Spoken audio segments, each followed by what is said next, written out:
Wait lang. Barbs.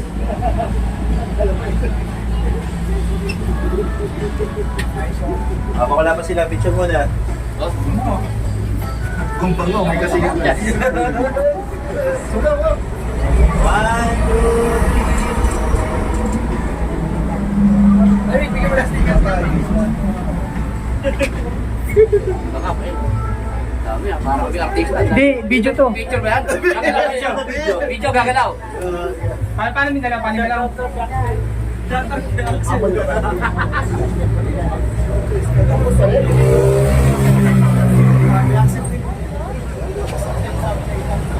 Okay, mapagpalang umaga sa lahat mga kap. Sabay. Morning. Mapagpalang umaga mga kap. Morning! Morning mga kap. God is good, lahat tayo nakarating ng safe ngayon dito sa meetup. Tay, short message lang po. Thankful ako kahit papaano, may konting ambon pero hindi naman matindi yung ulan, no? So, number 1 agenda ngayon sa ride instructions natin. Leveling tayo ng expectations. Check nyo yung GC. Nag-send ako ng full itinerary natin via Google Maps. So, after this ride instructions, mga kap, kung pwede, isend na natin para wala na magkakaligawan. First checkpoint natin is in Cabanatuan, Sheldon, na may Dunkin Donuts. Meet up natin doon yung Novo Ecijano RT. Nasa 7 sila, 8 sila. Yun ang first checkpoint natin. Ngayon, gano'ng katagal? Roughly, nasa 1 hour 54 minutes. Okay? Pero plus minus pa yan. Kasi, syempre, pag group ride, hindi naman pwede kumasaw. Tsaka yung daan, medyo cautious. Kasi nga medyo maulan. So, okay lang yun. Wala naman tayo nahabol eh. Importante lang, 10 o'clock in the morning, nasa rendezvous tayo para mag-brunch. Yun lang muna yung mindset natin. Okay? So, first checkpoint natin is in Cabanatuan. Gas up, refreshment break, saglit lang. Tapos, bounce agad tayo. Next na nun is Hilario Merchandise. So, may season, looban yun. So, papunta doon, yun yung medyo malayong gap. 2 hours 30. Approximately. Pero okay lang yun, huwag na natin isipin. Mahalaga makarating muna tayo sa first checkpoint na 2 hours straight. Okay? Step by step tayo. Yun naman yung importante. Then lastly, madali na to, Cap Avenue. Kumbaga parang season to San Juan. La Union to La Union na yung basically malapit na lang. Okay? So siguro wala nang iba pang mas maganda para simulan ng ride natin kundi sa isang saglit at matayin din na sa ating mga no? So let's put our presence in the name of the Lord. Panginoon, sa aming biyahe ngayong araw na ito, kami po ay inyong ingatan.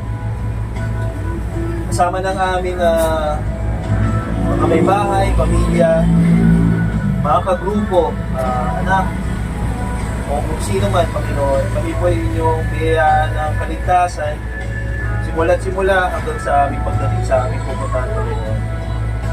Naway po ay maging makabuluhan itong aming ride at mag-solidify pa, Panginoon, dahil ng aming grupo. Pagdating naman po sa aming mga kagrupo, kami po ay lubos na nagpapasalamat kasi binibigyan nyo kami ng pagkakataon para makapag-bond at makapag-share ng camaraderie sa bawat isa. Ito po ay aming kahilingan at aming matayin tingnan sa Panginoon. Amen! Alright, okay. Setting up lang tayo mga kapa. Just a little reminder. Hopefully by now, na-check nyo na yung mga bikes nyo. Wala nang problema maliban dun sa nagkaroon ng abirya sa M&M pero tinatrabaho na. Luckily, nandyan si BTK, OG ng Bulacan RT para kumuha ng pyesa para matulungan yung M&M. So, nandyan na si BTK? Nagawa lang na pa. Okay na. Okay na. Sabi na nung full plate na nakatalk. Pero, gawin na rin natin para at least in case. Ano gawin? Effort na matanggal. Just in case. Pero hintayin pa rin natin si BTK. Yes. So always check yourself, check your bike. Mga kap, walang walang magpapakampante. Alam ko karamihan dito including Laguna RT, madalas na ito nakakapag long ride. Yes. Pero huwag tayo magpakakampante kasi hindi natin lagi kabisado yung mga kasama natin sa daan tsaka yung kondisyon ng daan. Tulad ngayon, medyo maulan, medyo madulas. Pangalawa, be alert and defensive at all times. Madilim mga kap, biyahe natin. Walang araw. So, alalay lang. Wala tayo nahabol. Kayo mag-alala. Sabi nga nila, it's not about the destination, it's about the journey. So, tulitin lang natin yung pagkakataon magkakasama tayo sa ride. Hindi natin kailangan magpadali. Kahit madelay tayo, walang problema sa akin as long as safe lahat. Yun ang importante. Tapos, by core group tayo, take off. Sa lahat ng mga stopovers, by core group tayo. Para hindi rin masyadong abala sa riding path. So ngayon, ang formation natin, ang tatrangko Laguna RT. Okay, M&M RT, sa gitna. Ang pinakalikod, ultimate sweeper ako. Tapos, ang overall marshal, si Lindsay ng Kamanava RT. Kasi Lindsay. Kapagas yun. So, ito pastolero mamaya mga kapa, pag may mga masisita siya or may mabibigyan ng hand signal, pakinggan lang natin siya. It's for our safety. Tingit agad. Wag. Si Lindsay din ay isang uniform personnel, HP. So, kabisado niya. Okay? So, tandaan na, formation, Laguna RT, sa likod, sa gitna, M&M RT, tapos ultimate sweeper ako. Si Lindsay naman ang ultimate marshal natin. Overall. Tapos, laging body-body tayo. Huwag tayo lalayo sa mga core groups natin, especially sa formation. Kasi, ang tanging line of communication natin, maliban sa GC, kung sa Laguna RT meron silang Discord, okay din yun. Pero as much as possible, dapat keep intact yung bawat core group. Tapos pag merong aberya, huwag kayong mag-alala, kaya nga nandun ako as ultimate sweeper, may dala din ako mga emergency kit para ma-respondehan agad. Pero hindi para huminto lahat. Okay? Coordinate lang tayo sa Live 360 at the same time sa GC. Tapos yun, kung gusto nyo rumatrat, gusto nyo rumekta, basta yung kita lang ng mata, ha? Hindi ko na masisita yan, hindi ko na para papunahin kung may mga naboboringan or gusto magising-gising, raratrat. Basta open roads, okay, walang problema. Pero doon lang sa nakikita natin. Kasi pag yung part na hindi na natin nakikita, hindi na natin alam kung anong mangyayari doon. Okay? Ang daan, Plaridel Bypass, wala nang hinto Caps. Kasi binelify ko na rin sa Laguna kung gusto nila huminto doon sa may shell paglabas ng Plaridel Bypass. So expect nyo na, visualize nyo na, Plaridel Bypass, maraming truck, maraming bus. So kung raratrat, mag-overtake, by batch na lang natin kasi parang hindi masyadong mahaba. Ako naman, di ako lulusot as ultimate sweeper kung alam kong hindi pa nakakalusot lahat. Ganun na lang, by batch na lang. Basta safety lang tayo lagi. At all times, mga kapit lang lagi natin yung So yeah, gas up. Ngayon, unfortunately, pasensya na rin mga kap, sarado yung CR. Tapos, walang hangin. So ang the best na pwede natin gawin dito sa gas station na to is magpagas para dun sa may mga kulang pa. Double check. Okay? So any questions mga kap? Na naman? Si Cap Jet, nadaan na lang ang isang usan. Pero nakaano lang siya muna yung pagkaman siya sa... Parang pick up lang natin siya eh. Okay. Sabi ko na lang po, nakilala. Okay. So yun, lahat na nasa Live 360 mga kap.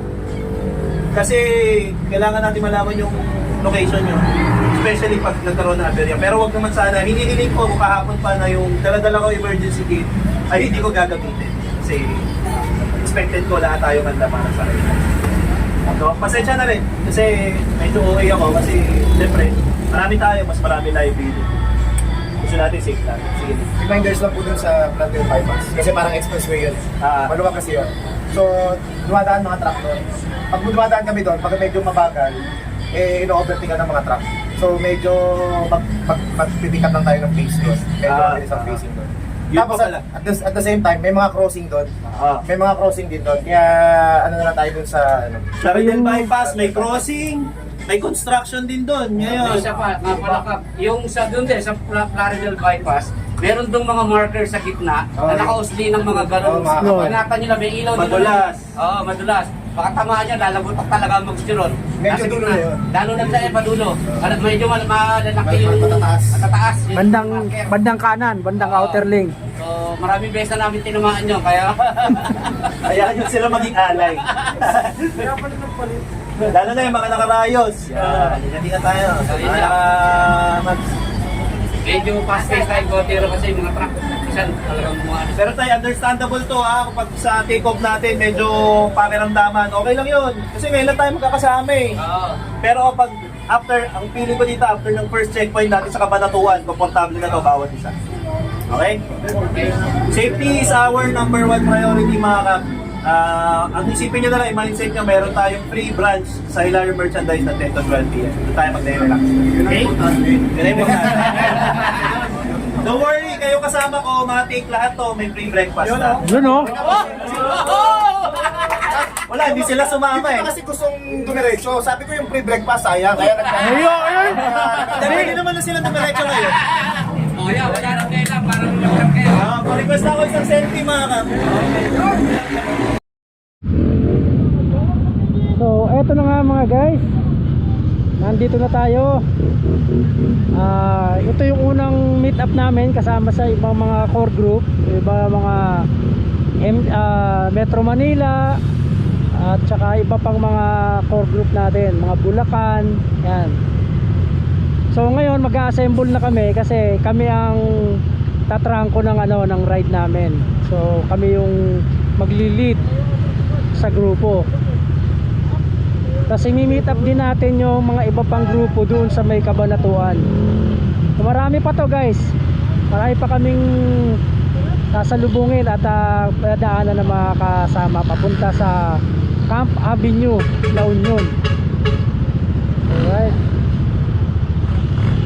Ayan.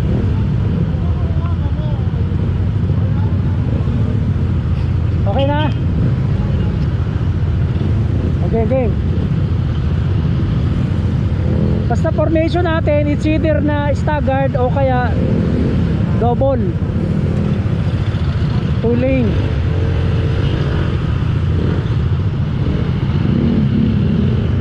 Carl. Ayan.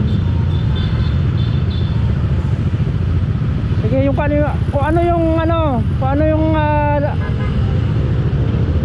yung ayos natin kanina.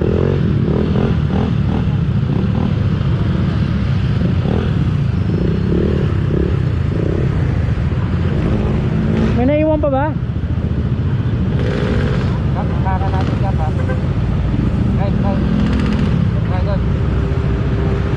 Oo, tagay tayo. So, formation tayo doon sa unahan.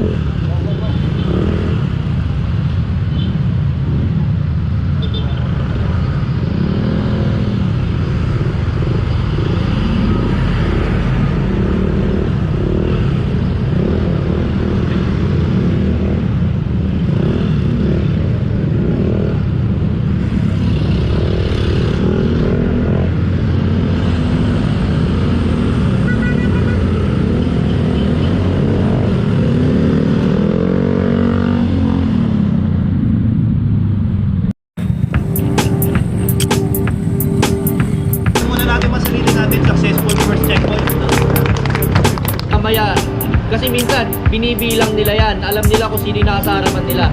Simula nung umalis tayo sa Bulacan, yung permission ng Laguna, yun.